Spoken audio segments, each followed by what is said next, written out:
I asked you how many cases of COVID the US would see by the end of this year, or how many electrical vehicles Tesla would sell in the same time period? You might ask, well, why do we care? Well, policymakers and people like investors too. Imagine how much time, money, and lives we could have saved had we known more about whether Iraq had weapons of mass destruction before we invaded the country. These are exactly the kind of questions our group, the Good Judgment Project at the University of Pennsylvania, aims to answer. How can we make better predictions? One of the most profound ideas in this field is to train ordinary forecasters, people like you and me, on certain fundamental principles of probability and cognitive biases. And that's really the key focus of my project. A, how much of a process gain or accuracy improvement can we actually see in amateur forecasters, as well as other secondary objectives like who determines who is most receptive to forecasting training, or things like does political polarization matter? Does working in teams help? To answer these questions, we conducted 2 independent randomized controlled trials, RCTs for short, between 2020 and 2021. The first of these tried to predict the progression of COVID-19 in 8 countries, as well as a host of other economic indicators.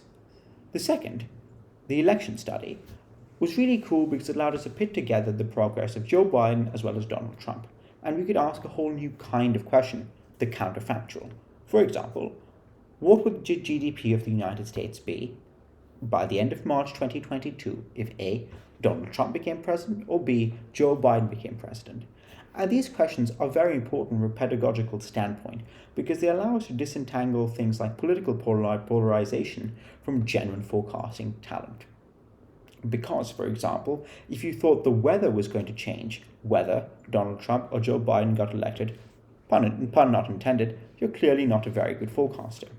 To do this, we divided our participants into one of 3 groups. The first was the control, or baseline, if you will. The second was the training group, to whom we provided a short 1-hour module on certain basic principles to follow. The third had access to crowds, things like other forecasters and what they were predicting for the same question.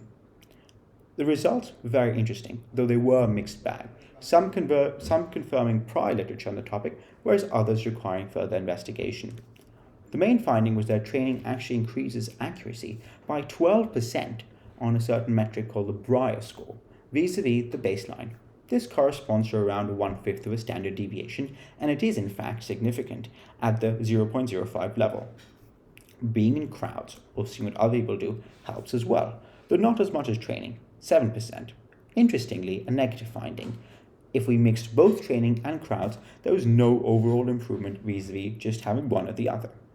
Forecasters also consistently underestimated long-term uncertainty while overestimating short-term uncertainty.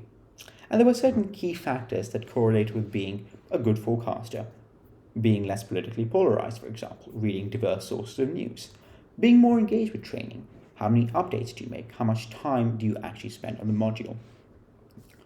What's the main takeaway of the study in terms of the conclusion?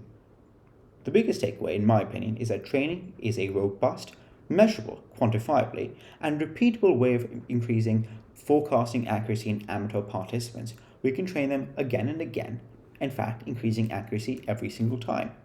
Peer-to-peer learning is very good. That's my second takeaway. Being in teams essentially is equivalent to having training. You're training one another by discussing, conversing, and disagreeing with their arguments. There is, however, a clear next step, and that is to explore novel elicitation methods put forth by other members of my group. These include things like reciprocal scoring, where you can actually gain answers to things that can't be answered. And it's a complex mathematical framework that allows looking at other people's forecasts and comparing how far they differ from one's own. Using this, we can answer questions of low probability, black swan events, if you will, such as things like, what's the chance that the Earth and all its contents are going to be wiped out by an asteroid strike by the year 2100? Answering these questions might seem like a silly pastime, but it is of genuine importance to people in a wide variety of fields: policymakers, financial risk regulators, actuaries, doctors even. And so it's a very important avenue of study. Thank you.